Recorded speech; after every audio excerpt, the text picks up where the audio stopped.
My son invited me to stay in their home, and left for vacation. But they forgot to turn off the cameras. My son and his wife said they trusted me. They asked me to watch their house while they were away just for a week. They smiled as they left, even gifted me a bottle of wine, but they forgot to turn off the cameras, or perhaps they didn't want to. At first, I didn't realize I was being recorded, but then I found the footage. Jessica's voice laughing as she called me, the old babysitter who will put up with anything.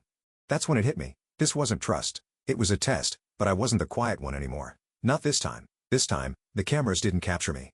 They exposed them. If this story resonated with your soul, click subscribe, and let me know in the comments which city or country you're listening from. I'm truly curious to know where you're tuning in from. My name is Lauren Bennett. I was 66 years old and had spent most of my adult life as a school librarian in a quiet town outside Boston.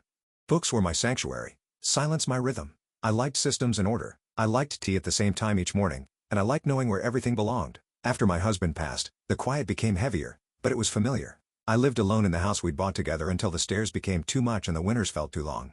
My son, Adam, and his wife, Jessica, had offered a solution that, on the surface, sounded generous. "Why don't you move in with us?" they had asked. "We have space. It'll be easier for everyone."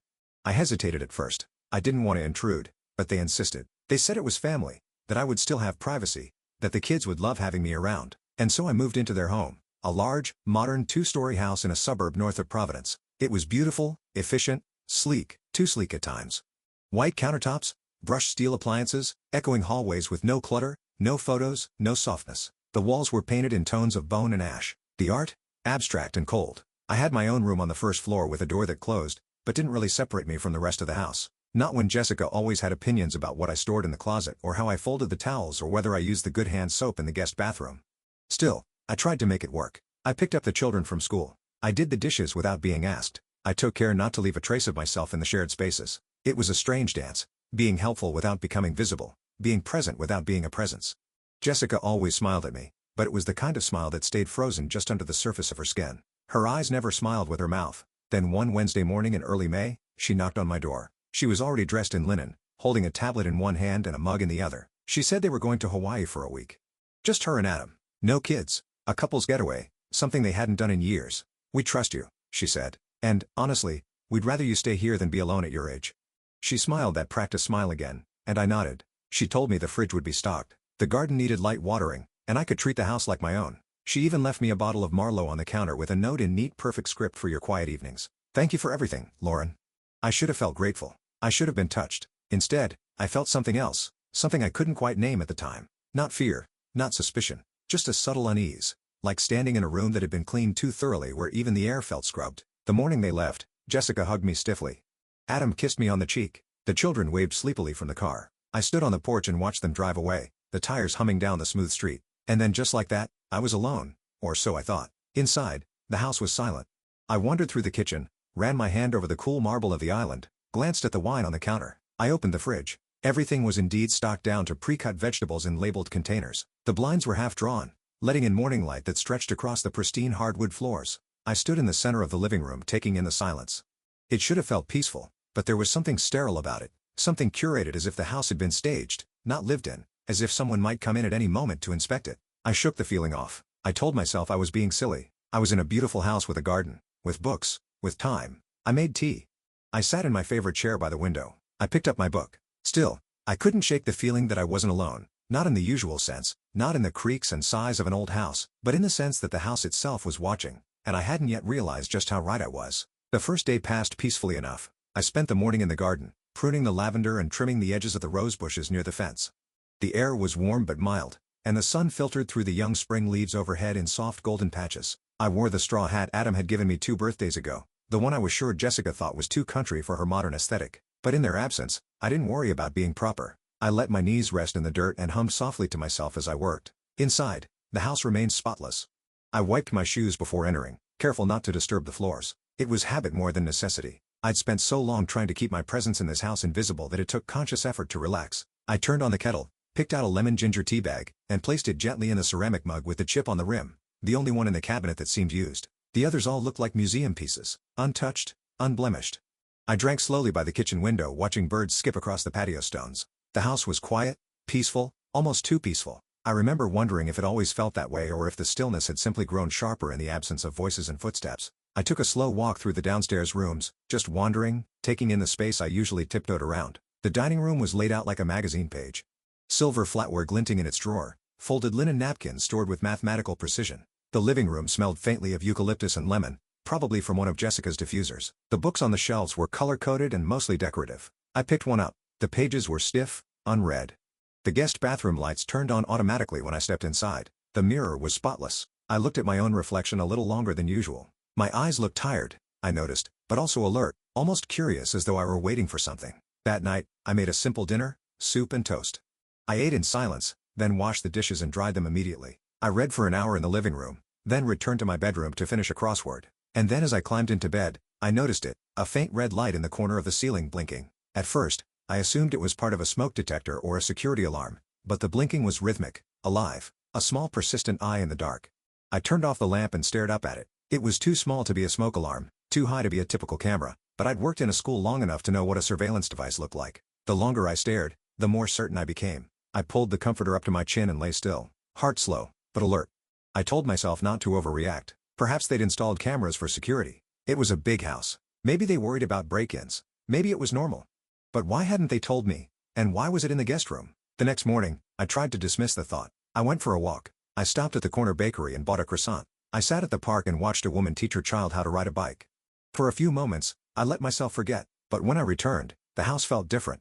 Not just quiet, tense, like something waiting. I started noticing other things. The sound of a soft click when I entered the laundry room. The motion sensor that lit up a hallway even in daylight. The way Alexa suddenly chimed after a sentence I spoke out loud to myself in the kitchen. And the small offhand comment Jessica had made last month. We love our smart home.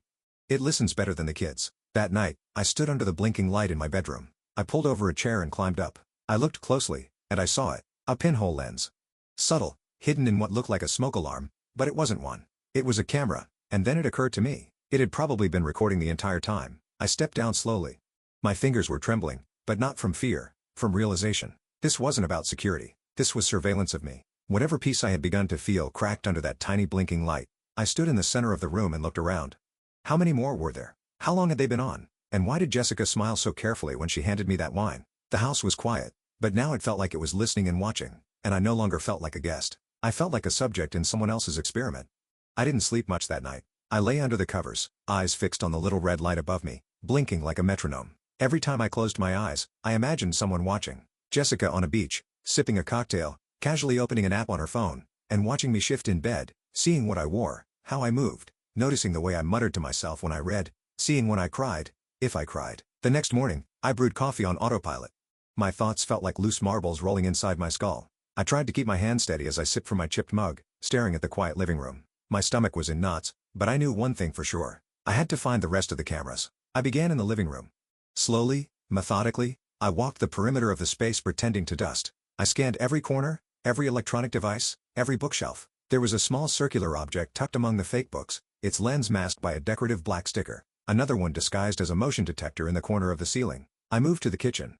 There, inside what looked like a modern kitchen timer mounted above the fridge, I spotted another lens. Small, barely noticeable unless you were looking. But now that I knew what to look for, I couldn't stop seeing them. In the dining room, a camera hidden inside the light fixture aimed directly at the table. In the hallway, a sleek black dot inside the thermostat. In the laundry room, another tiny eye watching from the shelf above the dryer. I felt the walls closing in. I made a list. I wrote down each camera's location in a small notebook I found in the junk drawer. I wrote quietly, carefully. I moved like a ghost through the house. I was no longer the house guest. I was a detective inside a crime scene. Then I reached the upstairs office. The room had always been off limits. Jessica once told me it was where she did freelance work and kept sensitive material. The door was usually locked, but when I turned the knob that day, it gave. I hesitated, then stepped inside. The office was nothing like the rest of the house. It was cluttered, not messy, but busy. Wires ran across the floor, and shelves were stacked with labeled boxes and tech equipment. On the desk sat a laptop, a monitor, and a small console blinking with green and amber lights. I sat down slowly in front of the computer. It was open. No password prompt. The desktop background was a photo of the kids on a hiking trail. There were folders on the desktop. One named Logs, one named Footage. I opened the second. Inside, the files were named by date and location. Kitchen 2024, May 9th. Living Room 2024, May 8th. Guest Room 2024, May 7th. I clicked one. The video opened silently. It was me sitting in the living room, reading a book. I watched myself sip tea, scratch my arm, rub my temples, shift uncomfortably on the cushion. I looked so unaware, so exposed. I closed the file and opened another. There I was again, standing in the kitchen in my robe, washing a dish, staring out the window, mumbling to myself. It was all there. Every moment I thought I was alone. There were hundreds of videos, days, weeks, months. I had no idea how long they'd been recording me. One folder was labeled Clips. Inside were short videos, some only 10 seconds long, all marked with tags, weird comments, muttering, crying. They were analyzing me, studying me, categorizing my life like I was some kind of behavioral subject. I stared at the screen, hands frozen over the mouse. Then I clicked on one last video, one that wasn't of me. It was Jessica sitting in the office, laughing on a video call with someone I didn't recognize. She was holding a glass of wine. Her words were casual, but they landed like stones. She still doesn't realize she's on camera. It's honestly a little sad, she said. I think she talks to herself more than she talks to the kids. It's like she's trying to narrate her loneliness. The person on the other end chuckled. Jessica went on, I'm telling you, it's fascinating. I think we could actually cut together a short documentary, Portrait of the Forgotten Matriarch. I didn't move. I didn't cry. I just sat in that room, in that chair, in that sterile blinking world they had built around me, and I realized I had been living in a dollhouse, a beautiful, polished dollhouse where I was the exhibit. I didn't close the folder. I didn't shut the laptop. I left it open, the file still playing. Jessica's voice echoing faintly behind me as I stood because now I knew everything I needed to know. They had invited me in, but they never gave me a home. They gave me a glass cage, and I was done performing in it. I closed the door behind me with a softness that came more from instinct than intention. It was the same reflex I had developed long ago when my son was a baby, closing drawers, turning knobs, folding silence around my movements so I wouldn't wake him. But this time, the silence wasn't for comfort. It was for protection. The office felt colder than the rest of the house, though the thermostat read the same. Maybe it was the absence of human warmth, the way the walls seemed to inhale rather than exhale. Nothing about the room felt accidental. Every object had been chosen, placed, and monitored. I stood in the middle of the room, letting my eyes adjust.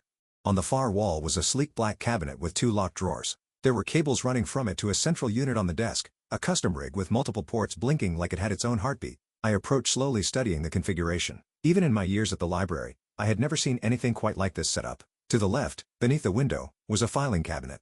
I opened the top drawer. Manuals, warranties, receipts, all neatly labeled, security equipment, storage subscriptions, surveillance software. There was an invoice from a company I didn't recognize, but the description was clear. Custom remote monitoring package. It listed the house's rooms by name, including mine. They had paid to watch me in real time. I reached into my cardigan pocket and pulled out a flash drive, an old one I had used to store photos of Adam as a child. The irony didn't escape me. I slid it into the USB port of the desktop tower. A prompt blinked to life on the monitor. I began copying everything from the footage folder. It was a simple drag and drop, but it felt like an act of defiance. As the files transferred, I wandered further into the room. The second shelf above the desk held notebooks, not personal diaries, but project logs. One was labeled House Data. Inside were detailed entries, motion triggers, timestamps, keywords. One note said 6:43 p.m. Lauren speaks to herself about the birds. Emotional tone. Nostalgic. Another, 10:10 a.m., appears to be looking at wedding photo. Possible memory reaction. I wasn't just watched. I was studied. It was clinical, detached, not even cruel, just indifferent. That was somehow worse. I wasn't a family member in these notes. I was a test subject in a behavioral study. On the bottom shelf, I found a black leather binder labeled Security Authorization. Inside were forms, permissions for software access, equipment specs, and one printed page that chilled me, a clause about data sharing for research or media purposes. Jessica had signed it. I stared at her signature, neat and even written in blue ink. It was the same handwriting she used for birthday cards, for grocery lists she left on the fridge. Now it was here, next to a paragraph that gave someone, maybe even more than one person, the right to observe and evaluate me. The files finished transferring. I ejected the flash drive and tucked it deep into my bag beneath a paperback I had been rereading. Then I paused. There was one last drawer I hadn't opened, the lowest one on the right side of the desk. I bent down and slid it open. Inside were photo prints of me, dozens of them, captured stills from the cameras, me in the kitchen, me asleep, me watching TV, me brushing my hair. Some printed in color, some labeled by hand.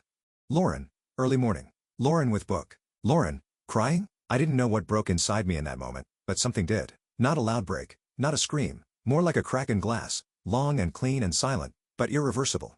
I gathered as many of the photos as I could fit in my purse, not all of them, just enough to prove what I had seen. I wasn't sure yet how I would use them, but I knew I would. I left the rest of the office untouched. Let them wonder what I knew. Let them worry about how far I would go.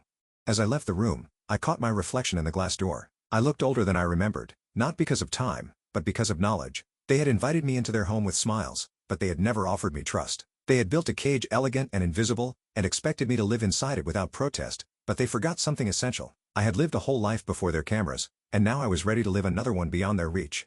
The house felt different once I knew what it truly was. The air carried a quiet heaviness, like a room just vacated by someone you hadn't realized was standing behind you. I could no longer walk freely from one room to another without imagining invisible eyes tracking my every step. The click of my heels on the tile, the sound of a chair scraping the floor, each noise echoed with an awareness I hadn't felt before. It wasn't fear exactly.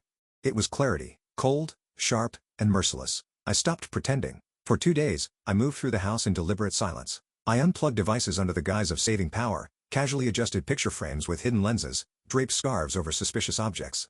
I opened windows I had never touched before. I left the TV on for hours, playing silent black and white films just to throw off their expectations. And when I passed the hallway mirror, I looked at myself. Really looked. I wasn't just an aging mother-in-law in a borrowed home. I was a woman regaining her agency. I knew I had to confront them eventually, but not on their terms, not when I was emotional, not when I felt like prey. So I planned. I printed several of the images I had found, still shots of myself taken from hidden cameras. I included one from the kitchen, one from the bedroom, one where I was reaching into a drawer. The images were quiet, almost boring, but that was what made them so invasive. They captured the small unguarded moments I had believed were mine alone. I wrote a short note and placed it with the photos in an envelope. Then I mailed it to myself, certified, postmarked. It was a trick I'd learned years ago during a property dispute at the library. A quiet way to time-stamp a truth, proof in case this ever went beyond the family. Then I went into the guest room and filmed myself speaking. It wasn't dramatic. I didn't shout. I sat in the armchair by the window, the one Jessica always moved an inch to the left whenever I straightened it. I looked directly into the lens of the only camera I hadn't touched, and I talked. I talked about the feeling of being invited with kindness and treated with suspicion. I talked about the loneliness of being helpful yet constantly watched. I talked about the absurdity of being turned into a specimen in a home where I've been asked to feel safe. And then I said the most important part. I was done participating. Not just in the performance, but in the contract I never agreed to. The unspoken agreement that I would remain small, silent, and compliant in exchange for proximity to family. The video was 10 minutes long. I ended it with a simple sentence. I have always been more than you chose to see. Then I uploaded it to a private drive and sent the link to my personal email along with John's, my former coworker at the library who now worked in family law. I hadn't spoken to him in years, but he had always told me, if you ever need anything, you call me. It was time. With the digital and physical evidence secured, I began to reclaim the house in subtle ways. I cooked breakfast and left the scent lingering. I played classical music in the early afternoon and let the echoes fill every corner. I pulled my knitting bag from the closet and worked in the living room without apology. I lit candles. I walked barefoot. I took long meandering phone calls with old friends and laughed loudly when I wanted to. It was not rebellion. It was declaration. I wasn't waiting for their return anymore with fear. I was waiting with resolve. On the morning of their scheduled arrival, I made coffee and placed the printed photos neatly on the kitchen counter. I stood in the hallway and looked up at the tiny lens in the ceiling. I smiled, not warmly, not kindly, just honestly. Then I turned and walked outside, took the garden hose, and watered the roses slowly with care. The way I had always done things, quietly, patiently, precisely. That night, they walked through the door sunburned and smug from their vacation, expecting the same quiet woman they had left behind. But I wasn't that woman anymore, and the cameras would show them everything they needed to know. They pulled into the driveway just after sunset. I was already seated in the garden with a cup of tea the same way I had been on the day they left. The sky was turning a deep shade of violet, and the porch light had just flickered on. I didn't stand to greet them. I didn't wave. I simply sipped my tea and watched their silhouettes climb out of the car, their voices muffled through the hedges. Jessica's laughter rang sharp and bright, the kind she used when she wanted to sound carefree. Adam followed her with the rolling suitcase. His head turned toward the front door. They didn't see me at first. I heard the keys jingle, the familiar click of the front door unlocking, the soft creak as it swung open. Then there was silence. Not a natural pause, but the kind that comes when something expected has shifted. A deviation, a presence. Jessica's voice broke the hush. Lower now. Uncertain. Adam said something. Probably asked what was wrong. I imagined the scene. The kitchen lights on. The photos on the counter, my handwritten note resting beside them, the cameras still in place but no longer their secret. They didn't call my name. I stayed outside watching the garden darken around me. The tea had gone cold in my cup, but I held it anyway. It steadied me. After what felt like 15 minutes, Adam stepped outside. His eyes scanned the yard until he saw me. He hesitated, then walked over slowly. His face was blank. Not angry, not confused, just empty. Like, he hadn't yet decided which version of himself to be. He asked if we could talk. I nodded and gestured to the chair across from mine. He sat stiffly, folding his hands together in his lap. There was a pause, one of those heavy silences that begged to be filled, but I waited.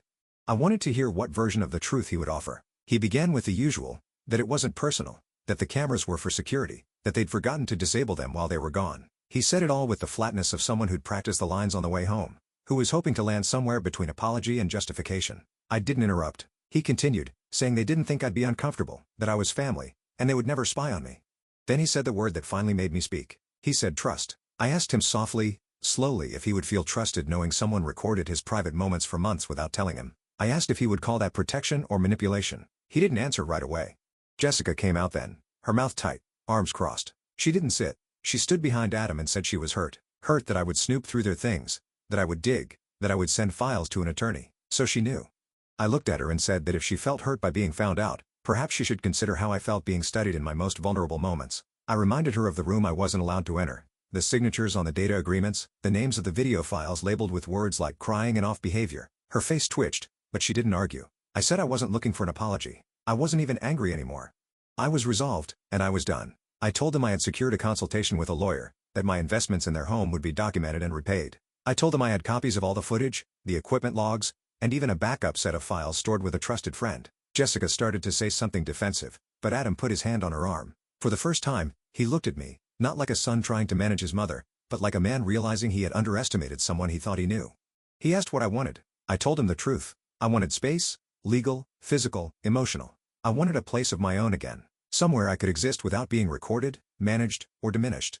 I wanted dignity, and if they couldn't offer it freely, I would claim it myself. There was another silence. This one different, quieter. Adam said he understood.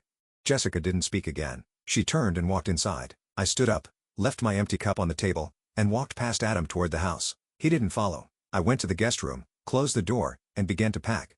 There wasn't much. A few sweaters, books, some letters from old friends, the blanket I'd had since college. I didn't want their things. I wanted mine. I slept that night with the blinds open, the moonlight spilling across the floor. I didn't check the ceiling for cameras. I didn't need to. I knew what I needed now. And I knew that the next time I walked out of that house, I would never walk back in the same way again because something had shifted, and they would never again look at me as someone who stayed quiet. I had been silent, but I was never blind. I spent the next few days with purpose, a quiet but resolute rhythm shaping each hour. I moved through the house with a different posture. Not cautious, not submissive, but measured. I was no longer a guest in someone else's version of family. I was a woman calculating her exit. The morning after our conversation in the garden, I called John. He picked up on the second ring, his voice warm and familiar. I hadn't spoken to him in years, but some friendships don't fade. They just rest quietly until you need them. I told him everything in plain terms. No dramatics, just the facts, the surveillance, the breach of trust, the years I'd poured into their home, into the grandchildren, into keeping peace. He listened without interrupting. Then he asked me to email the files. He said we could start with a property review that we'd build from there. You don't need to burn the house down, he said. You just need to show them you own part of the foundation. I liked that. It stayed with me. By the end of the week, we had drafted a proposal. It wasn't a threat. It was a boundary. A legal assertion of the role I had played in their lives and their finances. I had contributed to the down payment on their home 5 years ago. Jessica had framed it as a gift, but we had no paperwork, only a wire transfer and a series of emails in which she thanked me for investing in our future. That phrase would prove useful. John wrote a letter. Professional, measured, but firm. It outlined my investment, the estimated value adjusted for inflation, and the property's appreciation. It proposed either repayment or a formal equity stake that could be converted into a housing allowance for a separate residence. I handed the sealed envelope to Adam one evening while he stood in the doorway of the guest room. He didn't open it right away. He looked tired. Not from guilt, I suspected, but from the weight of realization. From finally seeing me, not as a fixture in the home, but as someone who had kept the house running from the shadows. Jessica didn't speak to me that week. She moved around the house like a ghost, always one room ahead or behind. The cameras were still disabled. I left them that way. A few days later, Adam called me while he was at work. He said they'd read the letter, that they didn't want to fight, that they wanted to make things right. The following afternoon, we met in the dining room. I wore the navy sweater Michael had given me one Christmas long ago. I remembered how he used to call it my meeting sweater. He said I looked like someone who wouldn't be pushed around when I wore it. He would have liked this moment. John joined us via video call. Jessica sat with her arms crossed, but she said little. Adam did most of the talking. He said they agreed to repay the investment in full, that they would draw from the equity line and offer an additional stipend for relocation. He said they would remove all surveillance devices and provide a written statement acknowledging the breach of privacy. I listened. I nodded. I didn't gloat. I wasn't there to humiliate anyone. I was there to reclaim what I had given without recognition. What had been taken quietly over years. My time, my effort, my presence. By the end of the meeting, the terms were signed. John smiled through the screen. He said, "That's a clean exit," and I felt something in my chest unclench. The next week, I began looking for apartments. I didn't want anything grand, just a place that was mine. A small garden, a porch maybe, sunlight in the kitchen, a space where no one would catalog my movements, question my habits, or measure my value by how quietly I kept to myself. I found a one-bedroom cottage on the edge of town. It had a blue door and ivy along the back fence. The owner was a widow named Eleanor. She loved crossword puzzles and made fresh lemonade for every guest. We spoke for an hour on the porch before she handed me the keys and said, "I think you'll be happy here." I moved out quietly. No drama, no ceremony. I packed my things with care, folded the last few shirts, boxed up my books, wrapped the photo of Michael and me from our trip to Cape Cod. I didn't leave a note. I didn't know them that. Adam helped me move the boxes. Jessica didn't come. I didn't expect her to. When he placed the last box down in my new living room, Adam stood for a moment looking around. He said the place felt calm, that it suited me. I offered him tea, but he declined. He looked unsure, like he wanted to say something meaningful but didn't know how. So I let the silence stand. We had said enough for now. As he stepped outside, he turned back once. He said, "Thank you, not for the past, but for the way I had handled the end of it." I closed the door behind him. I locked it gently, and for the first time in years, I felt like I was home. The first morning in the new cottage, I woke up just before sunrise, stirred not by obligation, but by something deeper. Curiosity maybe, or a long-dormant sense of calm. The air in the room was cool and still, the kind of stillness that doesn't make you feel alone, but held. I stretched slowly beneath the quilt, feeling no rush to rise, no footsteps in the hallway, no background of surveillance. I was unobserved, unmeasured, and that made the moment sacred. I stepped into the kitchen barefoot. The old hardwood floor creaked beneath me, but for once, I didn't flinch. There was no one to scold me for making noise too early. I filled the kettle with water and placed it on the stove, humming a tune from memory. One I used to sing to Daniel when he was still small enough to cling to my hip. The sound filled the space, not loudly, but completely. While the water heated, I opened the back door and stepped outside. The garden was still mostly wild, a patchwork of ivy, rosemary, and flowers I couldn't name. Dew clung to the grass and shimmered in the early morning light. There were no fences visible from the back, just a slow slope of land disappearing into trees. I breathed it in. Later that morning, I unpacked the last of my books, arranging them not by size or color, but by memory. I put the old novels I read in college near the bottom shelf, the gardening manuals I had barely touched in the middle, and the poetry volumes, my secret indulgence, close to my armchair by the window. When I stepped back, it didn't look like a showroom. It looked like someone lived there, someone with a past. By the third day, I had developed new rituals.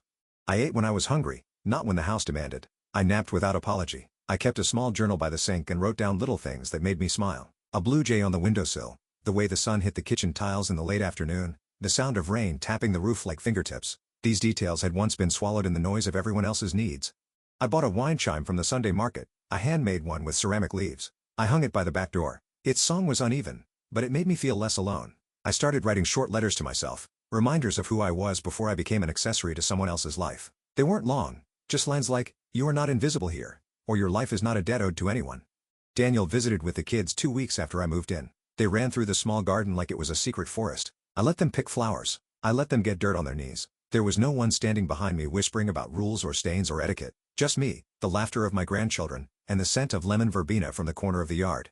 When Daniel left, he looked at me longer than usual. He said, "You seem peaceful." I nodded. That was the word I hadn't dared hope for. I told him I was learning how to rest, truly rest, not collapse at the end of a long day of service, but rest in a space I chose, in a life I shaped.